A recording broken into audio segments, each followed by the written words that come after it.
சிவா டெக்ஸ்டைல்ஸில் பார்த்தோன்னா இதெல்லாமா நைட்டிங் madam. Nighty என்ன கிளாத்துமா? காட்டன் தாங்க மேடம். பியோர் காட்டனில் என்ன ரேஞ்சுமா? 120லேருந்து ஸ்டார்டிங் மேடம். 120லேருந்து ஸ்டார்டிங்கு. ஸோ நீங்கள் பார்த்துட்டு இருக்கிறது பார்த்தீங்கன்னா 120ங்க. அடுத்ததுமா? ஸோ சைஸஸ்மா? சைஸஸ் எல் சைஸ்லேருந்து டபுள் எக்ஸ்எல் வரைக்கும் இருக்கு. டபுள் எக்ஸ்எல் முடிக்கிருக்காமா? நெக் செமையாக டிசைன் இருக்குது. நிறைய டிசைன் இருக்கு. நெக் ஜிப் மாடல் இருக்கு. ஓகே, ஜிப் மாடல் இருக்குது, எல்லா டிசைன்ஸ்லையுமே இருக்குது. இருக்கு. ஓகே, ஃபீடிங் குர்த்தி நைட்டியும் இருக்குல்லம்மா? ஃபீடிங் நைட்டி இருக்குங்க மேடம். ஓகேம்மா, இப்போ பார்த்துட்டு இருக்கிறது அழகான கலெக்ஷனுங்க. ஸோ ரேட் வந்து சொல்லிடுமா மறுபடியுமே? 120லேருந்து ஸ்டார்டிங் ரேட்டுங்க மேடம். ஓகே, காட்டன் பனியன் கிளாத்து நெக் டிசைன் 3-4 டிசைன் இருக்கு. ஓகே. ஜிப் இருக்கு.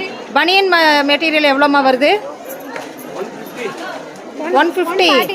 149. ₹1 கம்மி 150க்கு. செமையாக இருக்குது. ஸோ நல்லா இருக்குது. கிளாத்து நல்லா கூலிங்காக இருக்குங்க. சாஃப்டாக இருக்கும். பனியன்னாலும் நல்லா கூலிங்காக